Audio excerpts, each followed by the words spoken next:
दोस्तों बॉलीवुड पोल खोल के नए एपिसोड में आपका स्वागत है। और भाई साहब, आज मैं आपसे ये नहीं कहूंगा कि आप मेरा चैनल फॉलो कर लो, मत कीजिए भाई साहब, आपकी मर्जी है। आप वीडियो देखिए, एंजॉय कीजिए। किसी जमाने में बॉलीवुड में एक बड़ी एक्ट्रेस हुआ करती थी जिसका नाम था रिमी सेन। इस लड़की ने कोई छोटी मोटी फिल्में नहीं की थी, बल्कि बॉलीवुड की बड़ी बड़ी फिल्मों में इसने काम किया था।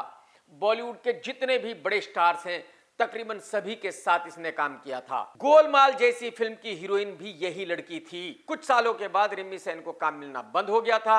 उसके बाद रिमी गई थी बिग बॉस में, इस उम्मीद के साथ कि शायद बिग बॉस से जब वापसी आएगी तो फिर से फिल्में मिलने लगेगी, लेकिन ऐसा हुआ नहीं और फाइनली इस लड़की को बॉलीवुड छोड़कर दुबई जाना पड़ा। आज की तारीख में ये लड़की दुबई में प्रॉपर्टी एजेंट का काम करती है। तो रिमी सेन की कहानी से आप ये अंदाजा लगा सकते हैं कि बॉलीवुड कितनी मुश्किल जगह है। बॉलीवुड में अगर कोई अपने कैरियर को सही से ना संभाले तो उसके साथ क्या क्या हो सकता है। बॉलीवुड में अगर कोई एक्टर सही वक्त पर सेविंग ना करे तो आगे फ्यूचर में क्या क्या हो सकता है उसके साथ। आप अंदाजा लगा करके देखिए कि जिस लड़की ने 20-25 बड़ी फिल्मों में मेन लीड भूमिका निभाई हो, उस लड़की को बॉलीवुड छोड़कर जाना पड़ा।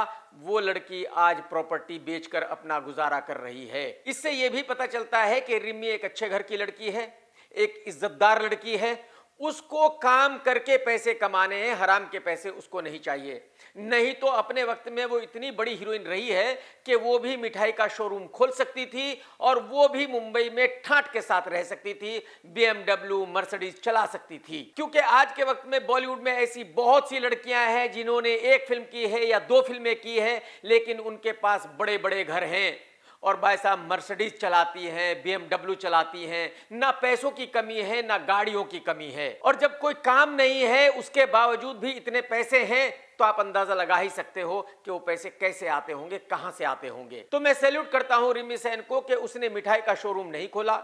उसको हराम के पैसे नहीं चाहिए थे, उसको इज्जत के पैसे चाहिए थे। और यही वजह है कि आज वो दुबई में प्रॉपर्टी बेचकर अपना घर चला रही है, इज्जत से पैसे कमा रही है, इज्जत के साथ रह रही है। पिछले वीडियो में मैं आपको बता चुका हूं कि गोविंदा की वाइफ ने उसके बारे में क्या क्या कहा, गोविंदा को उसकी पत्नी ने कितनी गालियां दी। अब गोविंदा ने जवाब दिया है और कहा है कि कोई तो ऐसा है जो मेरी पत्नी को भड़का रहा है, मेरी रिपुटेशन को खराब करना चाहता है, मुझे बॉलीवुड से निकालना चाहता है। गोविंदा भाई साहब, पहले तो आप ये बताइए कि ये आपको किसने कहा कि आप बॉलीवुड में हो? कई सालों पहले आप बॉलीवुड से निकल चुके हो मेरे भाई, और आज की तारीख में आपकी पोजीशन खराब करना कोई नहीं चाहेगा, क्योंकि आपकी पोजीशन खुद ब खुद ही खराब हो चुकी है। आपके घर वालों ने ही आपकी वाट लगा दी है। तो आप किसी और के ऊपर ये इल्जाम ना लगाएं कि कोई और आपकी पत्नी को भड़का रहा है, आपके बारे में ऐसी बातें कहलवा रहा है, क्योंकि वो आपकी पोजीशन खराब करना चाहता है। हकीकत यह है कि आपके कारनामे ही ऐसे हैं और आप जलील हो रहे हो अपने कारनामों की वजह से।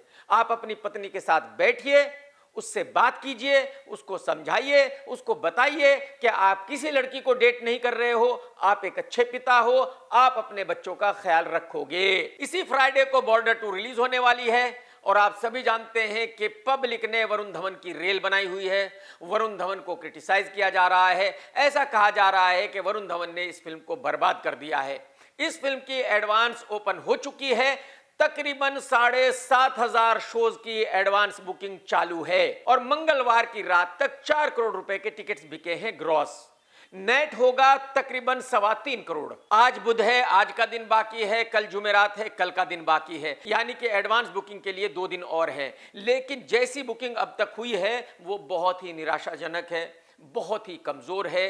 किसी छोटी फिल्म की ऐसी एडवांस बुकिंग होती है और ये छोटी फिल्म नहीं है, ये 250 करोड़ रुपए बजट की फिल्म है। निर्माता भूषण कुमार ने इस फिल्म को बनाया था इस उम्मीद के साथ कि पहले दिन का बिजनेस होगा 50 करोड़ रुपए का, लेकिन जो पहले दिन का रियल बिजनेस होगा वो 10 करोड़ से कम का होगा, 10 करोड़ के ऊपर का नहीं होगा। सोर्सेज के मुताबिक वरुण धवन ने टिकट्स खरीदने का फैसला किया है और इस फिल्म में और भी 1-2 एक्टर हैं जिन्होंने टिकट्स खरीदने का फैसला किया है और बताया जा रहा है कि ये सब मिलकर आज 5 करोड़ रुपए के टिकट्स खरीदेंगे। यानी कि 5 करोड़ रुपए के टिकट खरीदेंगे बुध को और 5 करोड़ के खरीदेंगे जुमेरात को। इसका मतलब ये हुआ कि 10 करोड़ रुपए के टिकट्स ये खरीदेंगे, 10 करोड़ रुपए रियल बिजनेस होगा और 20 करोड़ को बढ़ाकर तकरीबन 30 करोड़ रुपए पहले दिन का बिजनेस डिक्लेयर किया जाएगा। आज की तारीख में जितने भी निर्माता हैं उनको ऐसा लगता है कि शाहरुख खान ने भी पठान और जवान के टिकट्स खरीदे थे, रणवीर सिंह ने भी धुरंधर के टिकट्स खरीदे थे और यही वजह है कि वो तीनों फिल्में हिट हुई। तो आज की तारीख में बॉलीवुड के सभी निर्माता उसी फॉर्मूले को यूज करना चाहते हैं, लेकिन प्रॉब्लम यह है कि यह फॉर्मूला हर फिल्म के साथ कामयाब नहीं हो सकता। तो अगर बॉर्डर 2 का पहले दिन का बिजनेस सुनकर दूसरे दिन पब्लिक ने थिएटर में जाना शुरू कर दिया फिर तो ठीक है, और अगर पब्लिक थिएटर में ना गई तो फिर वरुण धवन क्या करेगा? फिर जो इस फिल्म के निर्माता हैं वो क्या करेंगे? वो कुछ भी नहीं करेंगे, क्योंकि बाकी सभी लोग बहुत भारी कंजूस है। भूषण कुमार के 250 करोड़ रुपए लग चुके हैं, तो जाहिर सी बात है अब भूषण 1 रुपए का भी टिकट नहीं खरीदेगा। सन्नी देओल तो 1 रुपए का टिकट खरीदेगा ही नहीं, फिल्म चले या ना चले भाड़ में जाए। और दलजीत का टिकट खरीदने का सवाल ही पैदा नहीं होता। क्यों, वो मैं आपको आगे बताऊंगा। तो कहने का मतलब यह है कि इस फिल्म को हिट कराने की जितनी भी कोशिशें कर रहा है वो सिर्फ और सिर्फ वरुण धवन कर रहा है, क्योंकि उसके कैरियर का सवाल है। अगर ये फिल्म ना चली तो इस बौने का कैरियर हमेशा के लिए खत्म हो जाएगा। एक जमाना था जब बताया जा रहा था कि छटाक भर की इतनी सी लड़की जन्नत जुबैर का चक्कर चल रहा है फैसू से। फिर खबर आई कि इन दोनों का ब्रेकअप हो गया है। अब जन्नत ऐसी हरकतें कर रही है एल्विश के साथ कि दिख रहा है कि हाँ इन दोनों का चक्कर चल रहा है, इन दोनों का अफेयर चल रहा है। आप भी जरा देख लीजिए।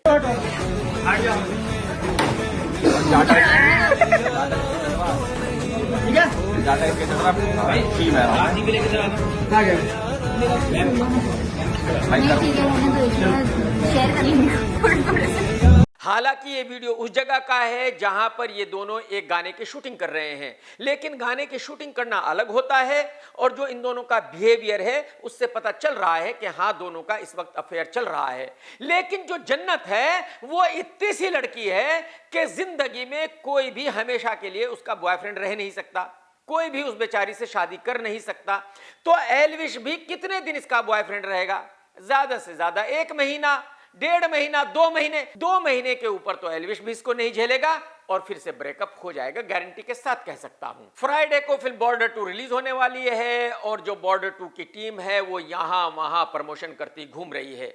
एक जगह ऐसा ही इवेंट रखा गया था और वहां पर प्रमोशन करने के लिए उदित नारायण भी आया था। जाहिर सी बात है वहां प्रेस भी थी, तो जो लोग भी आ रहे थे सबको शूट किया जा रहा था। तो उदित नारायण ने वरुण धवन के साथ शूट कराना चाहा, लेकिन वरुण ने हाथ जोड़कर मना कर दिया कि भाई साहब मुझे माफ कर दीजिए, आपने ऐसी ऐसी घटिया हरकतें कर ली है, आप लड़कियों को इस तरह से चुम्मी दे चुके हो कि आपकी इज्जत की वाट लग चुकी है। अगर मैं आपके साथ खड़ा हूंगा तो मेरी भी इज्जत की वाट लग जाएगी, इसलिए मैं आपके साथ खड़ा नहीं हो सकता।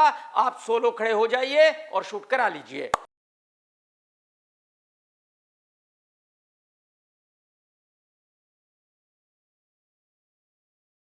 तो ये इस बात का सबूत है कि एक छोटी सी घटना भी किसी की इज्जत को किस तरह से बर्बाद कर सकती है। अगर उदित नारायण की ऐसी वीडियो सोशल मीडिया पर ना आती तो वरुण धवन ये ना कहता कि मैं आपके साथ खड़ा नहीं हो सकता। सोशल मीडिया पर एक वीडियो वायरल है जिसमें देखा जा सकता है कि सचिन की बेटी गोवा में घूम रही है और हाथ में बियर की बोतल है और पीती घूम रही है मार्केट में।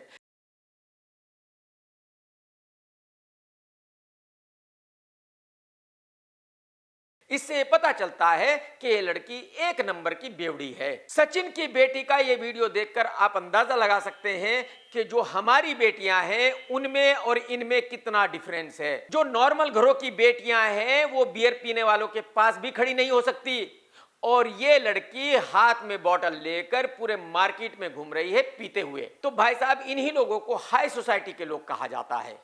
समझ रहे हो ना? कमिंग फ्राइडे को फिल्म बॉर्डर 3 रिलीज हो रही है और इस फिल्म की लेंथ है 3.25 घंटे। आज की तारीख में हर निर्माता निर्देशक को यह लगता है कि अगर उसकी फिल्म 3 घंटे से छोटी है तो वो फिल्म नहीं चलेगी, फ्लॉप हो जाएगी। अगर उसकी फिल्म 3 घंटे से ज्यादा बड़ी है तो वो फिल्म सुपरहिट हो जाएगी गारंटी के साथ। और 3 घंटे से ज्यादा लेंथ का चलन शुरू हुआ है एनिमल से और फिर उसके बाद धुरंधर से। तो इसका मतलब यह हुआ कि इस फिल्म का फर्स्ट हाफ होगा तकरीबन 1.5 घंटे का। लेकिन कमाल यह है कि इस 1.5 घंटे में सन्नी देओल नहीं है।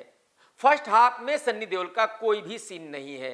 फर्स्ट हाफ में है वरुण धवन, दलजीत और सुनील शेट्टी का बेटा, और इंटरवल के बाद सन्नी देओल की एंट्री होती है। लेकिन प्रॉब्लम यह है कि बॉर्डर 2 का मतलब है सन्नी देओल, तो अगर पहले हाफ में सन्नी देओल है ही नहीं तो जो पब्लिक फिल्म को देख रही होगी क्या वो फर्स्ट हाफ को झेल पाएगी? क्या उस पब्लिक को वरुण धवन और दलजीत होल्ड कर पाएंगे? मुझे ऐसा लगता है कि बहुत मुश्किल काम है। जो पब्लिक थिएटर में जाएगी अगर वो पहले हाफ में सन्नी देओल को नहीं देखेगी तो वो पक जाएगी, और शायद आधे लोग तो इंटरवल में ही उठकर चले जाएंगे, आगे इस फिल्म को नहीं देखेंगे। ये सिर्फ मेरा अंदाजा है और ऐसा नहीं है कि ये 100% सच ही होगा। ये तो रिलीज के बाद ही पता चलेगा कि पब्लिक इस फिल्म के बारे में क्या सोचती है, पब्लिक इस फिल्म को किस तरह से लेती है। बॉलीवुड में एक मीठा बेशरम गे है जिसका नाम है ओरी। जो भी इसको मिलता है ये अपने गंदे मुंह से उसकी पप्पी लेता रहता है। जरा आप भी वीडियो देख लीजिए।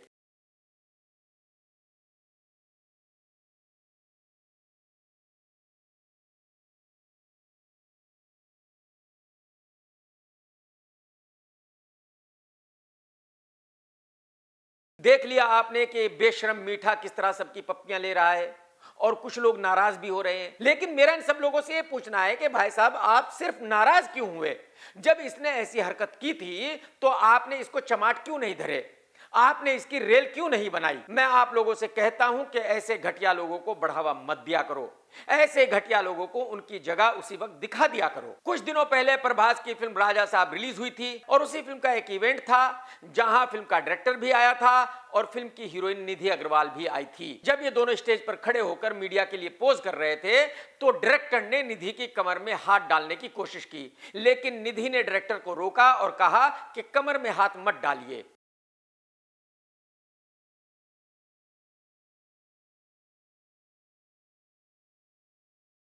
बेचारे डायरेक्टर को ऐसा लगा होगा कि मैं तो राजा साहब का डायरेक्टर हूं तो मुझे तो लड़की कहां मना करेगी कमर में हाथ डालने से। लेकिन निधि ने डायरेक्टर को उसकी औकात दिखा दी और डायरेक्टर की इतनी भारी बेइज्जती हो गई जिसकी कोई इंतहा नहीं। उम्मीद करता हूं कि डायरेक्टर साहब आगे ख्याल रखेंगे और किसी लड़की की मर्जी के बिना उसकी कमर में हाथ डालने की कोशिश नहीं करेंगे। कमिंग फ्राइडे को बॉर्डर 2 रिलीज हो रही है और बॉर्डर 2 की पूरी टीम हिंदुस्तान के कोने कोने में घूम रही है इस फिल्म का प्रमोशन करने के लिए। निर्माता भूषण कुमार ने एक प्राइवेट प्लेन हायर किया हुआ है जिसमें पूरी टीम जा रही है, आ रही है। उसी प्राइवेट प्लेन का एक फोटो रिलीज किया गया है और उसमें देखा जा सकता है कि वरुण धवन बैठा हुआ है और वरुण धवन के साथ खड़े होकर भूषण कुमार फोटो खिंचवा रहे हैं। किसके साथ भाई साहब? वरुण धवन के। अरे भूषण कुमार साहब, कुछ तो मर्यादा रखिए, कुछ तो अपनी इज्जत का ख्याल कीजिए। मतलब आपके ऐसे दिन आ गए हैं कि आपको वरुण धवन के साथ फोटो खिंचवाना पड़ रहा है। वरुण धवन के साथ? अबे वरुण धवन के साथ उसके पड़ोसी फोटो नहीं खिंचवाते हैं, वरुण धवन के साथ उसके फैमिली मेंबर फोटो नहीं खिंचवाते हैं, तुम उसके साथ फोटो खिंचवा रहे हो। यार भूषण कुमार साहब, इज्जत की बात लगा दी आपने अपनी। अरे भाई साहब, कुछ तो खौफ खाओ भाई साहब, क्या कर रहे थे आप यार? खबरों के मुताबिक विवेक ओबेरॉय ने 2 और लोगों के साथ मिलकर मुंबई में एक हीरा व्यापारी को लूट लिया है। उसके साथ 34 करोड़ रुपए की धोखाधड़ी की है। कितनी भाई साहब? 34 CR उसके धोखाधड़ी करके लूट लिए हैं। यह केस EOW के पास पहुंच चुका है। EOW ने जांच शुरू कर दी है और अगर यह सच पाया गया कि वाकई ही विवेक ने अपने साथियों के साथ मिलकर उस हीरा व्यापारी को लूटा है तो भाई साहब फिर विवेक ओबेरॉय का जेल जाना पक्का है। अगर आपको याद हो तो इससे पहले एक और भी खबर आई थी कि किसी कंस्ट्रक्शन कंपनी से विवेक ओबेरॉय जुड़ा हुआ है।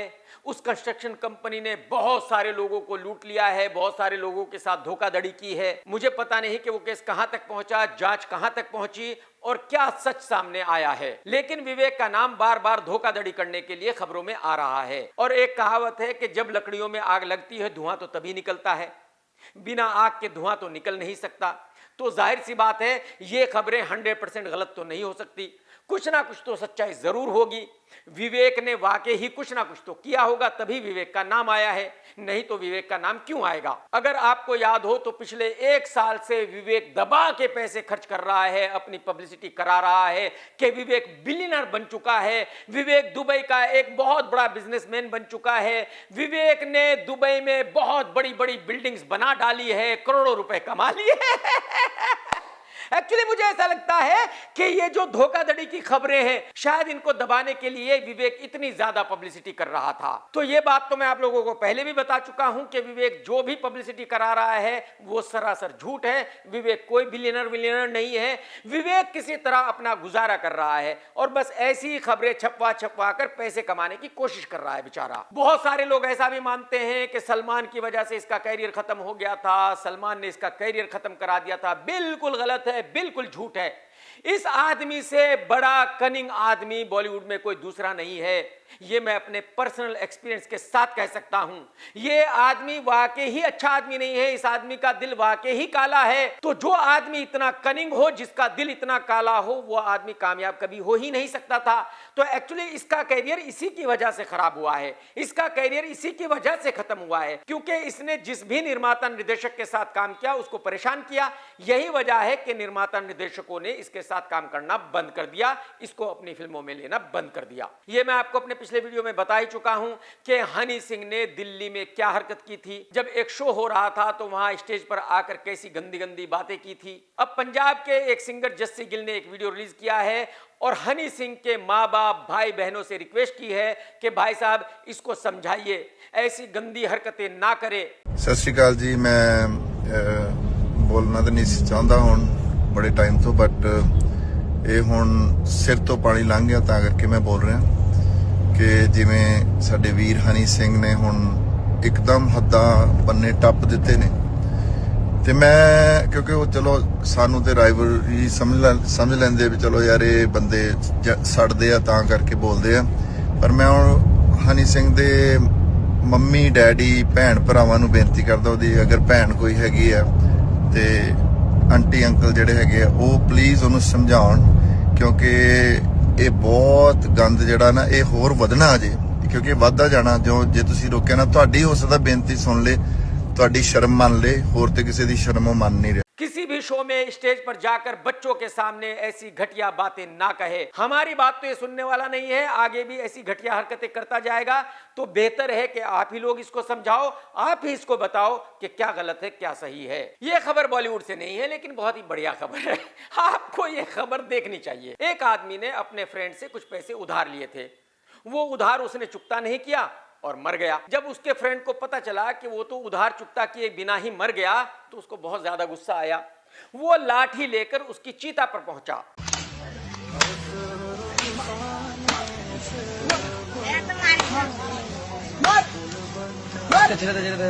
और जहां उसके दोस्त की चिता जल रही थी वहां खूब लाठियां बरसाई और कहा कि साले तूने मेरे पैसे नहीं दिए, तू बिना मेरे पैसे दिए ही मर गया, तुझे लाठियां तो जरूर मारूंगा। अरे भाई साहब, जब वो मर गया, उसकी चीता जल रही है, तो चीता पे लाठियां मारने से क्या ही होने वाला है? अब पैसे वापसी तो आने वाले नहीं है, पैसे कहां से आएंगे? तो अब आप लाठियां मारो ना मारो, इससे क्या ही फर्क पड़ने वाला है मेरे भाई। यार कैसे कैसे लोग हैं दुनिया में यार। तमिल फिल्मों का सुपरस्टार विजय आज की तारीख में आरएसएस के खिलाफ बहुत कुछ बोलता है। विजय ने ऑफिशियली कहा कि मैं आरएसएस का कट्टर विरोधी हूं, मैं आरएसएस को बिल्कुल भी पसंद नहीं करता, और मैं ही नहीं ऐसे बहुत सारे महापुरुष हुए हैं इंडिया में जो आरएसएस के कट्टर विरोधी रहे हैं, जिन्होंने आरएसएस को कभी पसंद नहीं किया। विजय का कहना यह है कि चंद्रशेखर आजाद, भगत सिंह, सरदार पटेल, सुभाष चंद्र बोस, ये सभी लोग आरएसएस के कट्टर विरोधी रहे हैं। तो जब ऐसे महापुरुष फ्रीडम फाइटर्स आरएसएस के खिलाफ रहे हैं तो मुझे उनके खिलाफ क्यों नहीं रहना चाहिए? मैं उनके खिलाफ हूं और ऑफिशियली उनके खिलाफ हूं। कसम रावण की एक कहावत है कि बीवी मिले तो अच्छी मिले, नहीं तो ना मिले। और गौरव खन्ना की वाइफ के बारे में तो आप जानते ही हो, 24 आवर ड्रामा करती है। गौरव खन्ना को ये कहां से मिली ऊपर वाला जानता है। अब एक वीडियो सामने आया है, जरा देख लीजिए।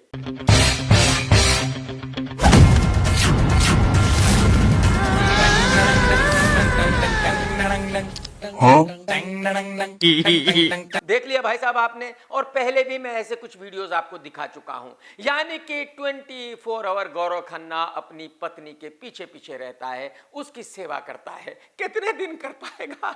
बहुत मुश्किल है भाई साहब, ज्यादा दिन नहीं कर पाओगे भाई साहब।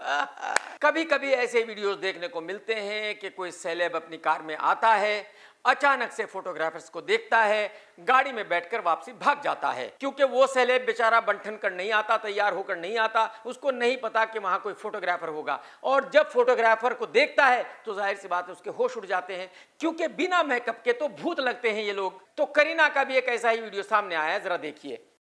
कौन है ये जिसने दोबारा मुड़ के मुझे नहीं देखा? तो इस बेचारी को सुबह सुबह कहीं जाना था, ये उठकर ऐसे ही बिना तैयार हुए चली गई, और जैसे ही करीना गाड़ी से उतर रही थी तो इसने देखा कि कोई इसको शूट कर रहा है, तो वैसे ही गाड़ी में बैठी और वहां से भागी बेचारी। लेकिन ये वीडियो से आपको पता चल गया होगा कि करीना रियल में कैसी दिखती है। पर्दे पर कैसी दिखती है उसको भूल जाओ भाई साहब, रियल ये है। मैं ये बात हमेशा कहता रहता हूं कि हर लड़की को अपनी सेफ्टी के बारे में सोचना चाहिए। किसी भी लड़की को मुंह उठाकर कहीं भी नहीं चले जाना चाहिए काम के लिए। पहले बराबर से चेक कीजिए कि वाकई ही जो काम के लिए उसको बुलाया जा रहा है वो है भी या नहीं।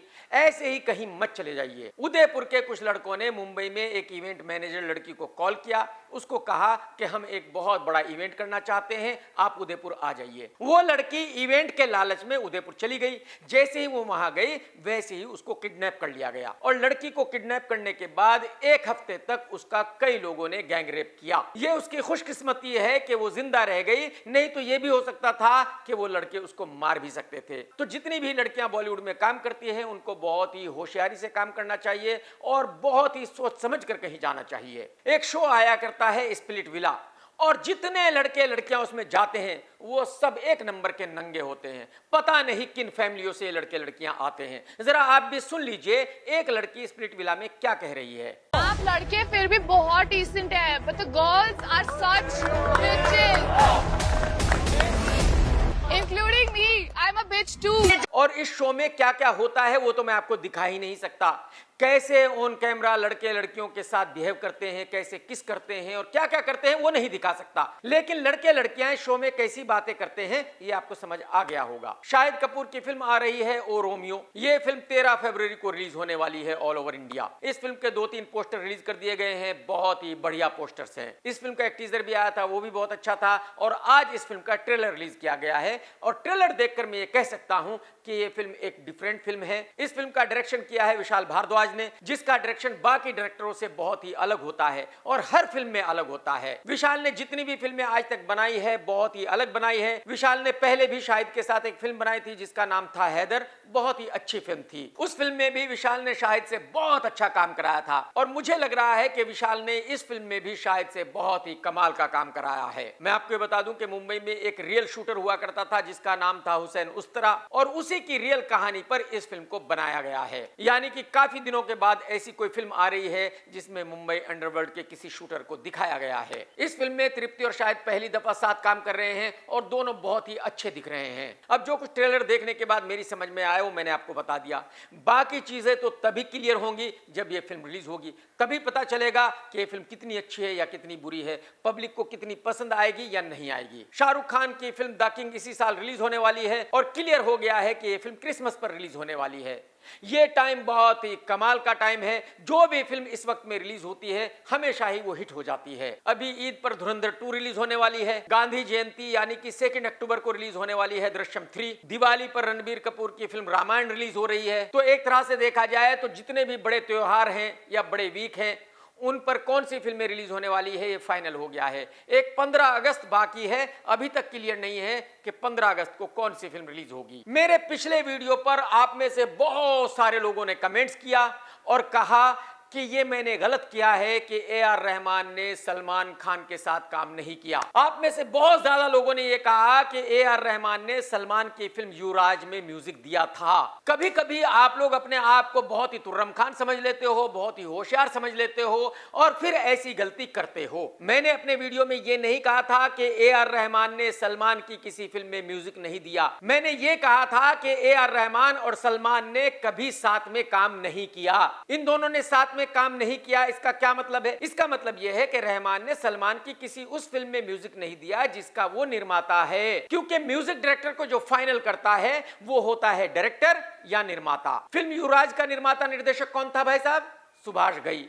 तो ये काम सुभाष घई का था कि वो किससे म्यूजिक लेता है, और अगर रहमान ने उस फिल्म में म्यूजिक दिया था तो इसका मतलब ये नहीं है कि रहमान की सलमान से कभी मुलाकात हुई होगी, क्योंकि सलमान का उससे कोई लेना देना ही नहीं था। सुभाष घई फिल्म का निर्माता निर्देशक था तो वो ए.आर. रहमान से मिला होगा, ए.आर. रहमान के साथ बैठा होगा, ए.आर. रहमान के साथ गाने बनाए होंगे। उम्मीद करता हूं कि अब आपकी समझ में बात आ गई होगी और आगे से इस तरह से बहुत होशियार चंद बनने की कोशिश आप नहीं करेंगे। ये आप सभी जानते हैं कि बॉर्डर 2 को लेकर बौने वरुण धवन की बहुत ही खिल्ली उड़ रही है, उसका बहुत ही मजाक बनाया जा रहा है, बहुत सारे मीम बन रहे हैं। जिसको देखो वो वरुण को भर भर कर गालियां दे रहा है, जिसको देखो वो वरुण से कह रहा है कि भाई साहब एक्टिंग छोड़ दीजिए, हमें पकाना बंद कर दीजिए, आप जैसे बौने को हमने किसी फिल्म में नहीं देखना है। अब वरुण ने ऑफिशियली जवाब दिया है और कहा है कि मुझे घंटा फर्क नहीं पड़ता कि पब्लिक मेरे बारे में क्या सोचती है, मुझे घंटा फर्क नहीं पड़ता कि पब्लिक मेरी एक्टिंग के बारे में क्या कहती है, मुझे घंटा फर्क नहीं पड़ता कि पब्लिक को मेरा काम पसंद आता है या नहीं आता। ये सब चीजें चलती रहती है, मतलब इसका कोई इट डजंट रियली मैटर। मैं इसके लिए काम नहीं करता हूँ, मैं जिस चीज के लिए काम करता हूँ वो फ्राइडे को पता चलेगा। बताओ बताओ भाई आप, मतलब इस आदमी को घंटा फर्क नहीं पड़ता कि पब्लिक इसके बारे में क्या सोचती है। अबे लुखे, तेरी फिल्में पब्लिक ही देखती है, और तुझसे पहले भी ऐसे कई तुर्रम खान आए हैं, अर्जुन कपूर, इमरान खान, विवेक ओबेरॉय, उन्होंने भी यही कहा था कि उनको घंटा फर्क नहीं पड़ता पब्लिक उनके बारे में क्या सोचती है। सब के सब घर बैठे हुए हैं, और बेटा तुझे भी घर ही बैठना है। तूने पब्लिक को चैलेंज कर दिया, तुझे घंटा फर्क नहीं पड़ता। बेटा ये पब्लिक ही है जिसकी वजह से तू हीरो है, ये पब्लिक ही है जिसकी वजह से निर्माता तुझे 25 करोड़ रुपए देता है एक फिल्म का, ये पब्लिक ही है जिसकी वजह से तेरे जैसा बौना भी आज की तारीख में हीरो कहलवाता है। तो बेटा ये तूने अपनी जिंदगी की सबसे बड़ी गलती कर दी कि तूने पब्लिक को चैलेंज कर दिया कि तुझे घंटा फर्क नहीं पड़ता कि पब्लिक तेरे बारे में क्या सोचती है।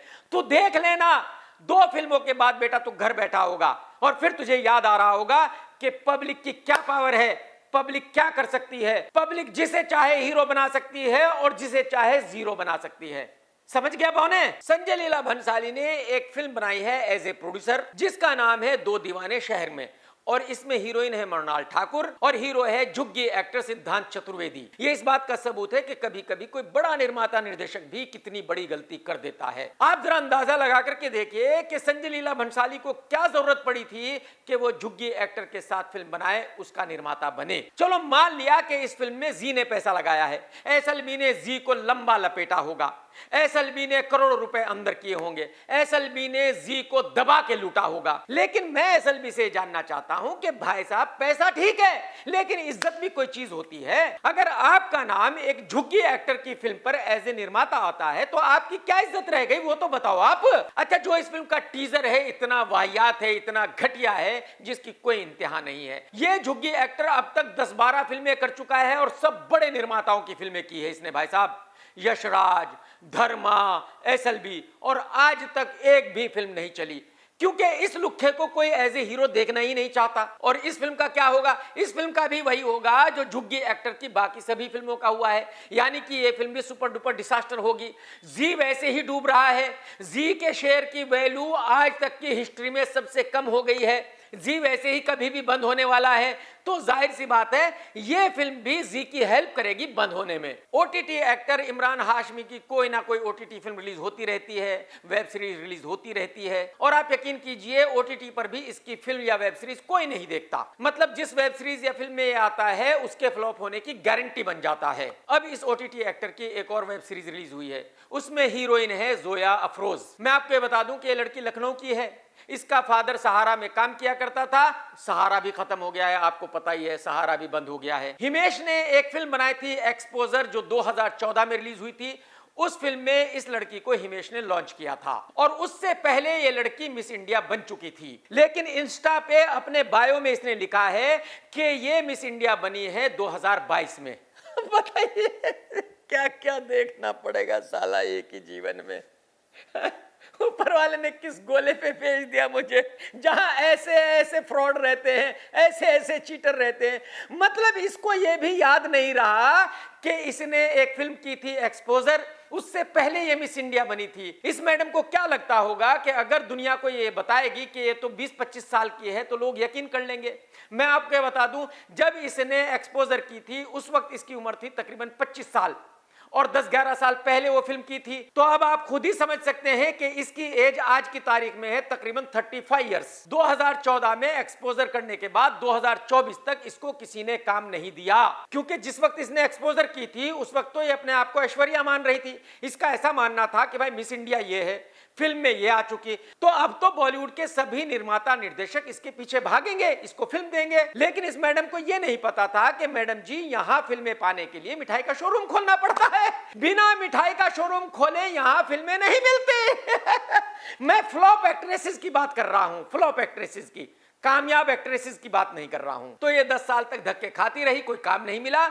फिर इसको समझ में आ गया कि भाई इसने एक मिठाई का शोरूम खोलना है। तो इसने एक बढ़िया सा मिठाई का शोरूम खोला और ये नीरज पांडे के पास पहुंच गई। नीरज के साथ भी आज की तारीख में बॉलीवुड का कोई हीरो काम नहीं करता, तो ये बेचारा ओटीटी फिल्में बनाता है, ओटीटी वेब सीरीज बनाता है, वो भी अपना घर चला रहा है। तो नीरज ने पहले इसको एक छोटी सी ओटीटी फिल्म में डाला एज ए हीरोइन, और अब इस वेब सीरीज में इमरान हाशमी के अपोजिट डाला। एक जमाना वो भी था जब नीरज पांडे की दोस्ती पेप्सी पन्नू से हुआ करती थी। नीरज अपनी सारी फिल्में पेप्सी पन्नू के साथ ही बनाया करता था। फिर पेप्सी और नीरज में झगड़ा हो गया, दोनों अलग हो गए। तो अब दोस्ती हो गई है जोया और नीरज की। अब ये दोस्ती चलती रहेगी और नीरज भाई जोया को काम देते रहेंगे जब तक झगड़ा नहीं होगा। लेकिन दोस्ती कब तक चलेगी? झगड़ा तो होना ही होना है, 1 साल नहीं तो 2 साल में झगड़ा होना ही है। फिर दोनों अलग हो जाएंगे, फिर बेचारी जोया काम ढूंढती फिरेगी। कमिंग फ्राइडे को बॉर्डर 2 रिलीज होने वाली है और आप सभी जानते हैं कि इस फिल्म में पंजाबी फिल्मों का सुपरस्टार दिलजीत दोसांझ भी है। स्टार्टिंग में दिलजीत इस फिल्म का प्रमोशन कर रहा था जब तक दिलजीत ने ये फिल्म नहीं देखी थी। जिस दिन दिलजीत ने ये फिल्म देखी उसी दिन वो इस फिल्म से अलग हो गया। उसने डिसाइड कर लिया कि मैं इस फिल्म का प्रमोशन नहीं करूंगा। बताया जा रहा है कि दिलजीत इस फिल्म से बिल्कुल भी खुश नहीं है। दिलजीत जो सोच रहा था ये वैसी फिल्म नहीं है। दिलजीत को जब कहानी सुनाई गई थी तो कुछ अलग फिल्म थी, लेकिन जब दिलजीत ने फाइनल फिल्म देखी तो वो बहुत ही मायूस हो गया। उसको पता चला कि ये फिल्म तो वो है ही नहीं जो उसको सुनाई गई थी। और यही वजह है कि दिलजीत ने निर्माता भूषण से कह दिया है कि भाई साहब मैं आपकी फिल्म का प्रमोशन नहीं कर सकता। तो अगर फिल्म का हीरो ही उस फिल्म से खुश नहीं है, अगर फिल्म के हीरो को ही ये लगता है कि ये फिल्म अच्छी नहीं है, तो आप अंदाजा लगा सकते हैं कि ये फिल्म कैसी होगी। दोस्तों, अगर आज का वीडियो आपने देखा है तो लाइक करना बिल्कुल मत भूलना। कमेंट्स करके जरूर बताना कि आज का वीडियो आपको कैसा लगा। टेक केयर दोस्तों, tata bye bye, love you, Jai Hind. सत्यमेव जयते।